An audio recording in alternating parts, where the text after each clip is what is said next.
எந்த பிரச்சனை உனக்கு அதிகம் கஷ்டம் தருகிறதோ அந்த பிரச்சனையாலேயே நீ அதிகம் வாழ்க்கை பாடத்தை கற்றுக்கொள்வாய்.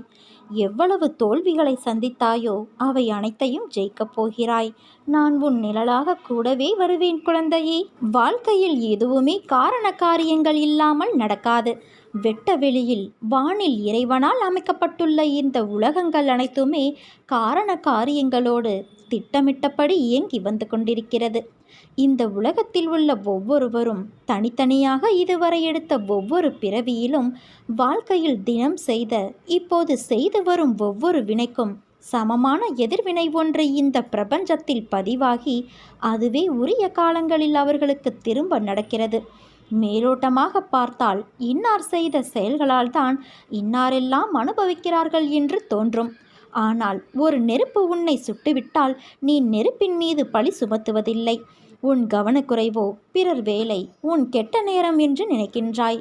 நன்கு யோசித்து பார்த்தால் தீதும் நன்றும் பிறர் செய்து வாரா என்பதும் நமக்கு நன்மை துன்பம் செய்பவர்கள் வெறும் கருவிகள்தான் என்பதும் நாம் முந்தைய பிறவியில் செய்ததே நமக்கு திரும்ப அந்த கருவிகளின் வடிவில் வருகிறது என்றும் உனக்கு புலப்படும்.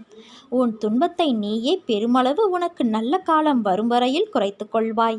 எல்லாவற்றிற்கும் பின்னால் ஒரு காரணம் நிச்சயம் இருக்கிறது. இறைவனே குரு வடிவில் வருவதால் அவரை நீ சரணடையும் போது இறைவனால் படைக்கப்பட்ட நீங்களே பிறர் குற்றங்களை மன்னிக்கும் போது உன்னுடைய பெரும்பாலான குற்றங்கள் உனக்கும் மன்னிக்கப்படும். எதிர்காலத்திலும் நீ குற்றம் ஏதும் செய்யாமல் நல்லவைகளையே செய்யும்படி இறைவனால் பார்த்து கொள்ளப்படும். என்னை நீ இறை வடிவத்தில் உள்ள குருவாக கருதி என்னை இறுக பற்றினால் மேலே சொன்ன வாழ்க்கையின் பொருளை உனக்கு உணர்த்தி உன்னை பொறுமையாக இருக்க வைத்து நாமத்தை ஜபிக்க வைத்து எதையும் நீ அனுபவிப்பது முழுவதும் தெரியாமல் என் அருளால் இரும்பு போன்ற உன் கர்மாவை பஞ்சு போலாக்கி தலைக்கு வந்தது தலைப்பாகையோடு போயிற்று என்றபடி மட்டும் உன்னை அனுபவிக்க வைத்து அதிலிருந்து ஒவ்வொருவராக உன்னை விரைவில் வெளியில் வர வைத்து உன் விருப்பங்களையும் என் விருப்பங்களையும் நிறைவேற்ற செய்வேன். இதை நீ உறுதியாக நம்பு. அந்த நம்பிக்கையே உன்னை ஒரு வழிகாட்டியாய் அழைத்துச் செல்லும், பயணிக்கும். உன் விருப்பங்களையும் என் விருப்பங்களையும் அது நிறைவேற்றும்.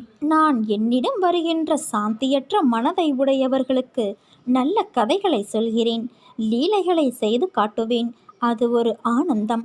தாய்க்கு தன் குழந்தையின் விஷயத்தில் இருக்கும் சுயநலமே என்னிலும் இருக்கிறது. ஆரம்பம் என்ற ஒன்று இருந்தால் முடிவு என்ற ஒன்று உண்டு அல்லவா? நீ ஏன் இதுதான் உன் முடிவு என்று நினைக்கிறாய்?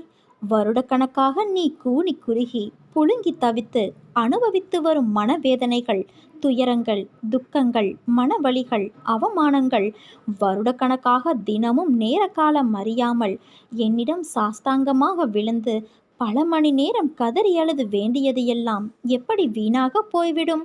ஒவ்வொரு வினைக்கும் ஒரு எதிர்வினை ஒன்று உண்டு என்பது உனக்கு தெரியாதா என்ன?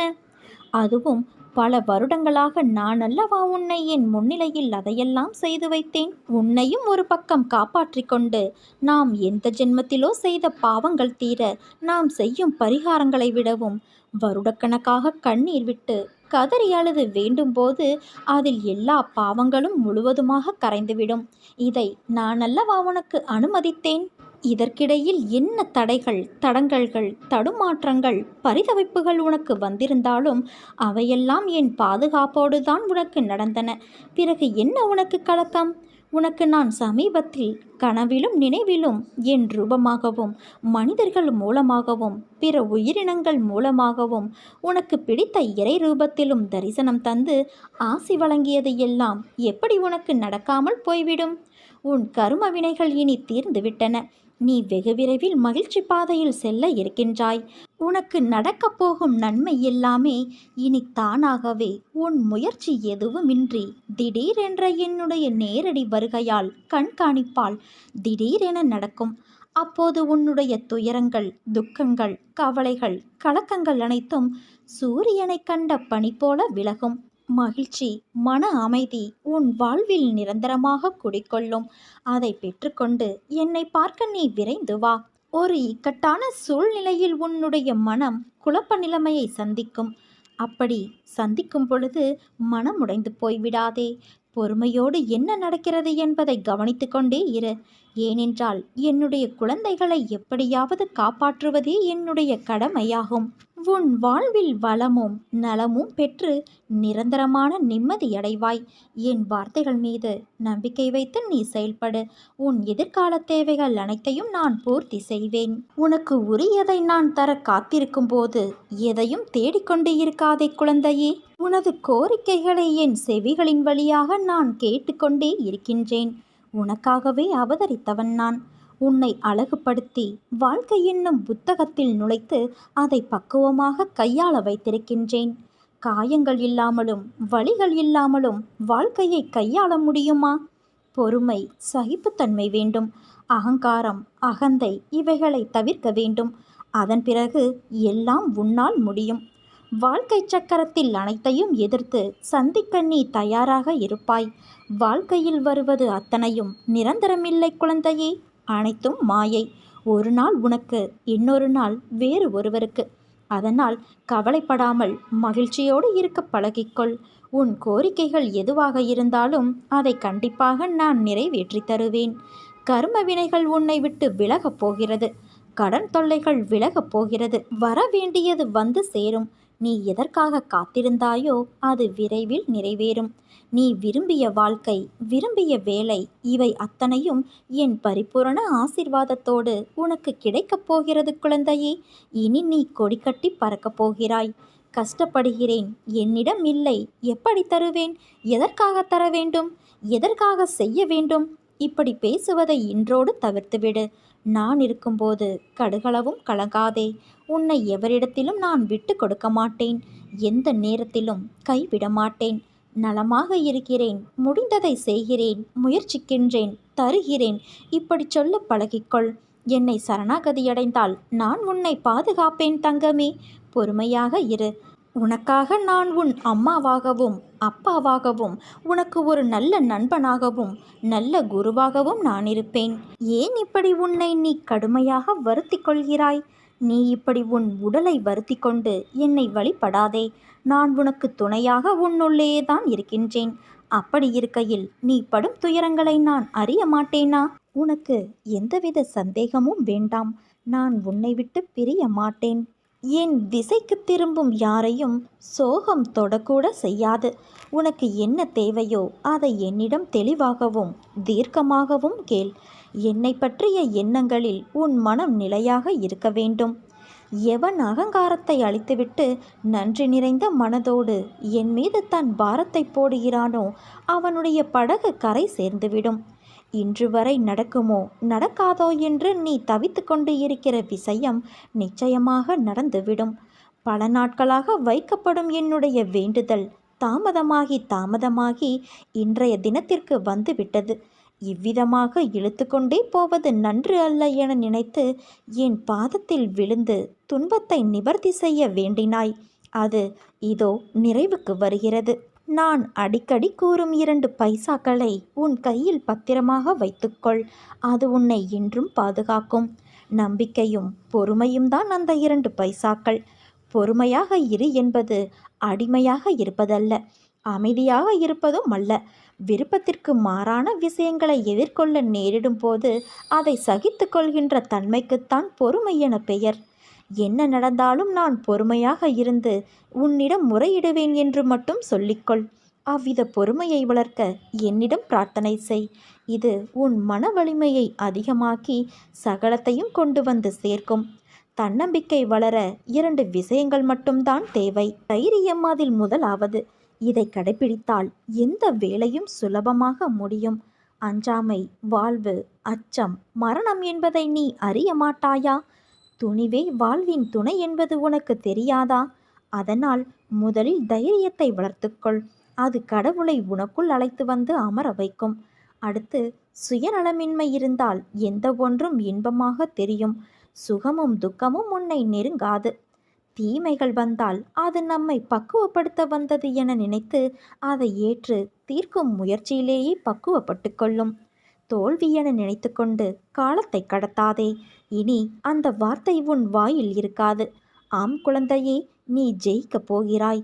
அதுவும் என் ஆசையோடு நீ ஜெயிக்கப் போகிறாய். சந்தோஷப்படு. உன் விடியலுக்காக காத்திருக்காமல் மற்றவர்களின் விடியலுக்காக துணையாக இருக்கிறாய்.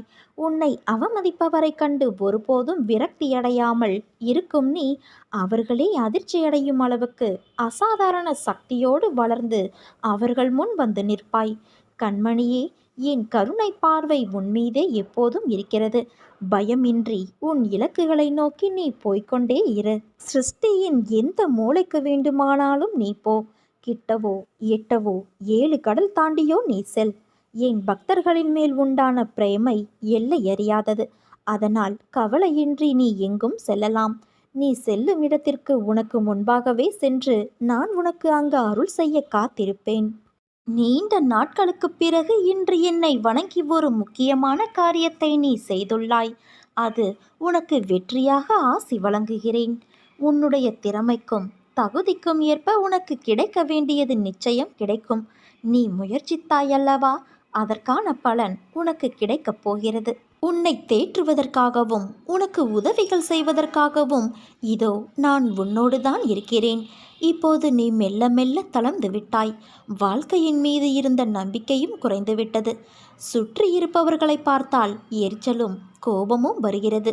கர்மா என்று எடுத்துக்கொள்ளவும் முடியவில்லை, விதி என்று தள்ளிவிடவும் முடியவில்லை என்ற பரிதவிப்பிலேயே ஒவ்வொரு நாளையும் நீ நகர்த்தி வருகிறாய். என் குழந்தையே, பொறுமையாக இரு, சகித்துக்கொள், நம்பிக்கையோடு இரு. என்னை நம்பி சரணடைந்தவர்கள் யாராக இருந்தாலும் அவர்களுக்காக நான் என் உயிரையும் கொடுப்பேன். என் வார்த்தையை காப்பாற்ற நான் பாடுபடுவேன். உன் மனதிலிருந்த சகல துக்கங்களும் மாறும். இதுவரை சதா காலமும் நீ துன்பத்தை நினைத்து கொண்டு இருந்ததால் அதன் தாக்கம் இன்று வரை இருக்கிறது. இதை மாற்ற இனி எப்போதும் என் நாமத்தையே உச்சரித்து வா. அது உனக்குள் ஒரு மாற்றத்தை கொண்டு வரும். அந்த மாற்றம் உன்னை என்னிடம் அழைத்து வரும். அப்போது உன்னை தூக்கி துடைத்து உன் துன்பங்களுக்கான நிவாரணத்தை நான் வழங்குவேன். சிக்கல்கள் நிறைந்த இந்த உலகியல் வாழ்வில் என்னுடைய பக்தர்கள் வாழ்க்கைக்கு ஜோதிடத்தின் உதவியை நாடலாமா? ஜோசியர்கள் ஓரளவுக்குத்தான் நம்முடைய வருங்கால வாழ்க்கையை கணித்து தருவார்கள். ஆனால் நான் முழுமையாகவும் விரைவாகவும் உனக்கு உதவி செய்வேன். நீ என்னிடம் சரணாகதி அடைந்து விட்டால் உன்னுடைய வாழ்க்கையின் முழு பொறுப்பையும் நான் ஏற்றுக்கொள்கிறேன். உன்னுடைய துயரங்களை நிச்சயம் குறைத்து விடுவேன். உன்னுடைய ஆனந்தத்தை அதிகப்படுத்துவேன். நீ சுகம் துக்கம் இரண்டிலுமே என்னையே பார். உலகியல் ஆன்மீக வாழ்க்கை இரண்டிலும் என்னையே பார். ஜோதிடம் பொய் அல்ல, ஆனால் அதன் மீது இவ்வளவு தீவிரமான நம்பிக்கை தேவையில்லை. நானே எல்லா நிகழ்வுகளுக்கும் காரணகர்த்தா ஆகும்போது தேவையற்ற முயற்சி, அலைச்சல், குழப்பம் வேண்டாம். அனைத்தையும் நான் பார்த்து கொள்கிறேன் குழந்தையே. உன் மனம் பாரம் என்று நீ நினைக்கும் நேரத்தில் நான் உன்னோடு இல்லை என்ற நினைப்பை ஏற்படுத்தி கொள்ளாதே. உன் கண்களுக்கு நான் ஒற்றை ரூபத்தில் தெரிந்தாலும் என் உயிரில் பாதிதான் என் பிள்ளைகள். உங்கள் அனைவரின் இதயத்திலும் நான் ஆத்மாவாகவே இருக்கிறேன். சில நேரம் இது ஏன், இதை மாற்ற வேண்டும் என்ற எண்ணத்தை உனக்குள் உணர வைப்பேன். ஆனால் அது உன் ஆழ்மனதிலிருந்து வரும் வரை அதை உனக்கு உணர்த்தி கொண்டே இருப்பேன். நீ உணர்ந்த பிறகு உன் வாழ்க்கையில் செயல்பாட்டாய் நிறுத்துவேன். உனக்கு தர வேண்டும் என்ற ஒன்றை நான் விரும்பினால் அதற்காக நானே உன்னை தயார் செய்து நீ அறியாத வண்ணமாய் நீ இருக்கச் செய்வேன். உன் அம்மாவாக அப்பாவாக நான் உனக்கு செய்த விஷயங்கள் எல்லாம் அற்புதமாய் நீ உணர்வாய். அதை உணரத்தான் போகின்றாய். புரியவில்லையா? அற்புதம் நிகழப்போகிறது. உன் வாழ்க்கையில் நிச்சயம் நிகழப்போகிறது. இது என்னுடைய சத்திய வாக்கு. இனி உன் வாழ்வில் இருள் அகலப்போகிறது குழந்தையே. மனமுடைந்து கண்ணீர் விட்டு வாழ்க்கை இவ்வளவுதான் என்ற முடிவுக்கு வந்து விடாதே. திடீர் திருப்பம் வந்து நீ ஆனந்தமாக வாழப்போகிறாய். இதோ அதை உனக்காக நான் தரப்போகின்றேன். சற்றே பொறுமைக்கொள் குழந்தையே. ஆனாலும் சில சமயம் என்னையும் மீறிய பிரச்சனைகள் வரும்போது என் மனம் என்னையும் அறியாமல் சஞ்சலத்திற்கு உள்ளாகி கவலைப்பட வைக்கிறது என்கிறாயே. இந்த மானிட பிறவிகள் தங்களை சுதந்திரமானவர்கள் என நினைத்து கொண்டு சுகத்திற்காக இரவு பகலாக உழைக்கிறார்கள். ஆனால் அவர்கள் கஷ்டம் என்ற ஒன்றை மட்டுமே அறுவடை செய்கிறார்கள். இதுதான் விதி. இந்த விதியானது நல்லதாக திரும்பி நல்ல நேரம் வருவதற்கு முன்பு ஒரு கஷ்டம் உன்னை இப்படி ஆக்கிவிட்டு செல்வது தவிர்க்க முடியாத ஒன்று. எதிரிகளிடம் சிக்கிக்கொண்டு அனைத்தையும் இழப்பது, வம்பு வழக்கு என்று அலைவது, நீடித்த புகழ் நிலை மாறி அனைவரும் புறக்கணிக்கும் வகையில் அவமானம் உண்டாவது போன்ற நிலைகள் தோன்றுவது. இதனால்தான் கடவுள் தன் பக்தனுக்கு இத்தகைய நிலைகள் வரக்கூடாது என்பதற்காக அவனுக்கு நோயாக, கடனாக, சிறிய விபத்தாக, ஏமாற்றமாக மாற்றி அமைக்கிறார். விதியின் பிடி உன்னை இருக்காமல் நான் பார்த்து கொள்கிறேன். அவசியமென்றால் அந்த விதியையே நான் மாற்றுவேன்.